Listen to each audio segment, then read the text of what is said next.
The victim in this case is Giovanni Jennings, known by his family as Chulo. Chulo was 6 years old, and he died from blunt force trauma to his abdomen and a perforated bowel after a lengthy period of confinement and abuse. The Wayne County Medical Examiner determined that the manner of death was homicide. Last week, my office filed charges against his mother, Elena Jennings, and her boyfriend, Daniel Giacchina, for lying to the police, and additional charges against defendant Giacchina for improperly possessing weapons and ammunition because he was already a convicted felon.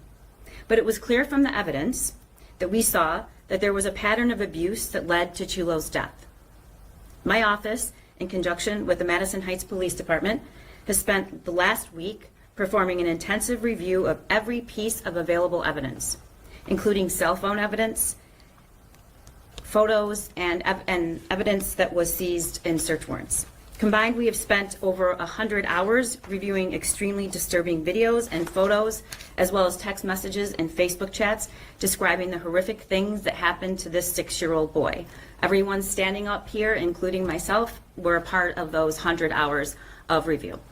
His siblings were present for and witnessed much of that abuse, and a complete review of the digital evidence continues. Chulo's 4-year-old brother was interviewed at Care House. For those of you who don't know, Care House is a child advocacy center in Oakland County. My office has an experienced prosecutor dedicated to Care House and who attends forensic interviews there, and that's Lauren Benninger. I cannot express the importance of Care House and how fortunate we are in this county to have this highly qualified professional organization who interview and provide therapy for child victims. I also want to thank the Oakland County Sheriff's Department who assisted in this investigation. As we carefully sifted through the evidence, what we found can only be described as horrific. The allegations are that Chulo was confined to a pen in the defendant's bedroom. He was beaten, he was bound to the wall by using a staple gun to his clothes to the wall, which forced his face into a corner. He was badly injured, but he was not taken for medical treatment because his mother knew that a medical examination would reveal the abuse. And that information is all an allegation that was already in the public forum on the record in the swear-to. Based on that additional evidence, today, my office amended the charges against the defendants to include murder and child abuse in the first degree. On July 30th, 2024, at 2:34 p.m., Elena Jennings called 911 to her home and indicated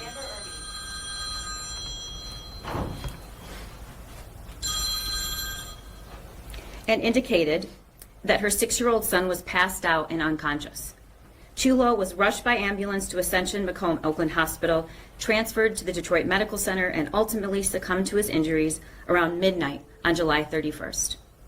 The allegations are that Jennings falsely told police that she left Chulo with his biological father when she went to work that morning, and that Chulo was uninjured prior to being with his father. Police located and arrested Chulo's father, and based on information provided by his father, subsequent investigation quickly revealed that the child's father was not anywhere near Chulo's location that day, and that defendant Jennings had provided false information to police. Based on the investigation to date, there is no evidence that Chulo's father took part in these crimes. Elena Jennings, along with Chulo and her 2 other minor children, were living at the home along with Jennings' boyfriend, defendant Daniel Giacchina, and Giacchina's grandmother.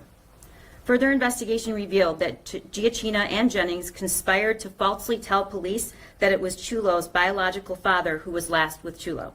In fact, when Jennings left the home on the morning of July 30th, Chulo was left in the care of Giacchina. Giacchina typically watched Chulo when Jennings was at work, along with Chulo's 2 younger siblings and another unrelated 5-year-old.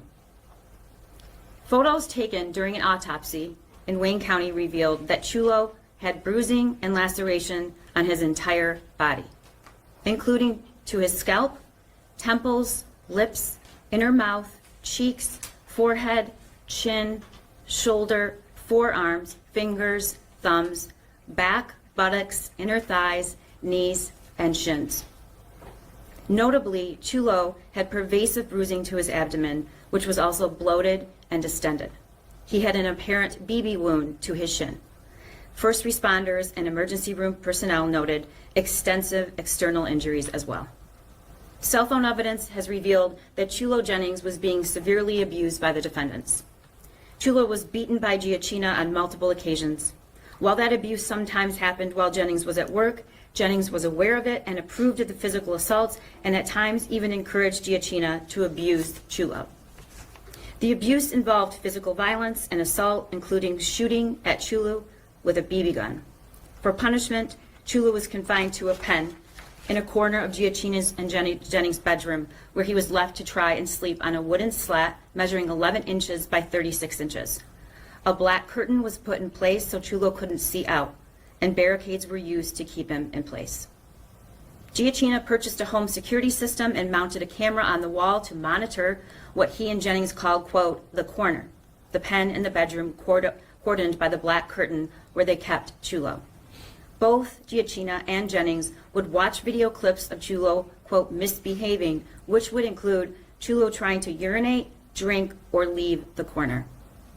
On one instance, on July 26, Giacchina bound Chulo to the wall to keep Chulo confined in the corner and to position his head to face the wall.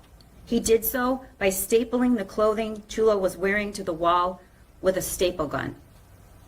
He texted Jennings that he had solved the problem of keeping Chulo's face toward the wall, sending her a photo of Chulo stapled into the corner of the pen. That photo shows the shoulders of Chulo's shirt stapled to the edges of the corner in such a manner that Chulo's body, along with his head and face, were wedged into the corner of the wall. Both Jennings and Giacchina laughed about the photo and Giacchina's use of the staple gun to solve, quote, the problem. According to the text, Chulo was being punished in this manner for looking out the window in the pen area. A search conducted in the home in the pen area where Chulo was kept revealed marks in the walls consistent with a staple gun and holes in the wall with BBs still in them. During the search, police seized both a staple gun, a BB gun, and CO2 cartridges before the BB gun. They also seized a 9mm semi-automatic ghost gun and over 100 rounds of live 9mm ammunition.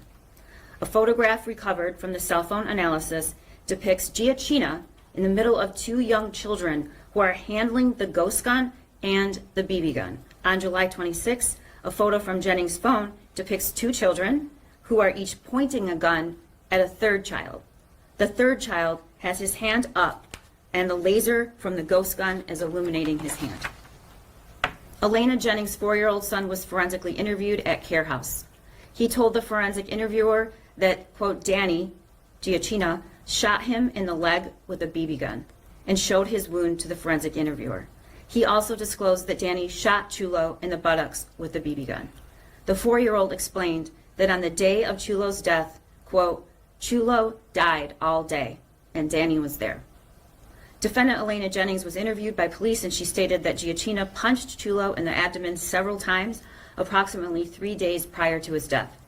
She told police that as a result of those punches, Chulo began vomiting. His condition began to worsen until July 30th, when she found him unresponsive in the company of Giacchina.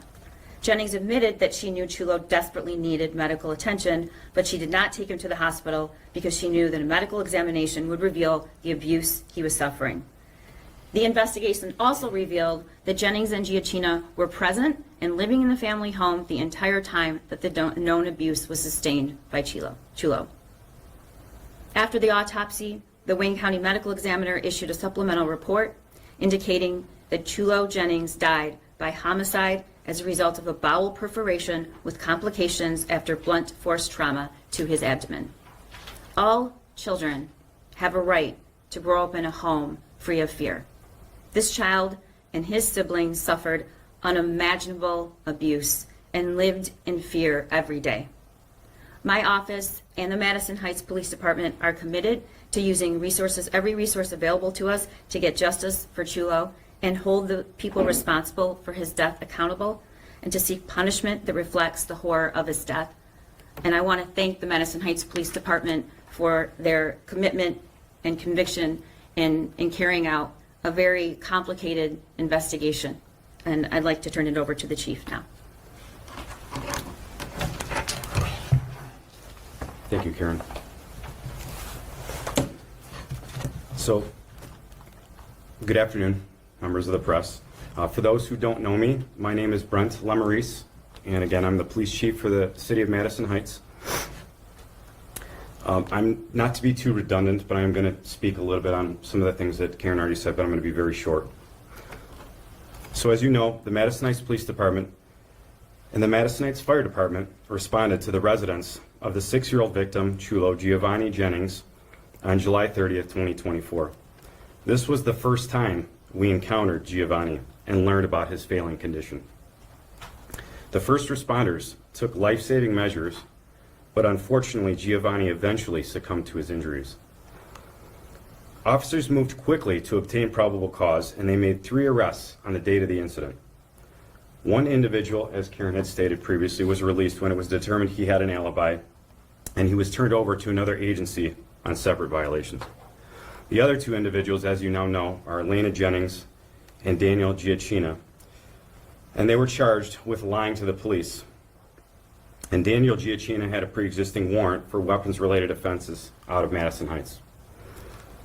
Since their arraignment on those charges, the Madison Heights investigative team, in coordination with the Oakland County Prosecutor's Office and their investigators, have been working around the clock to uncover fresh evidence that has led to new charges introduced today by Karen McDonald. I would like to give a special thank you to all of them for their hard work. With that said, I want to remain focused on Giovanni and the tragic situation he had to endure. We will continue to work with the prosecutor's office to build this case and provide that justice for Giovanni. Thank you. We can take a few questions with the understanding that we're very limited in what we can say. Prosecutor, had anyone reported any of this abuse to CPS, and can you, as a parent, speak to the extreme nature of this abuse and how horrifying it is? I can't comment on whether it was reported to CPS. I know that we are all mandated reporters and immediately contacted CPS because that's our job. You know, I'm a former family court judge and presiding over an abuse and neglect docket. I've been a prosecutor for years and the elected prosecutor for 4. And I think everyone standing up here has decades and decades of experience in prosecuting, particularly in the Special Victims Unit. But this was one of the worst cases we've seen.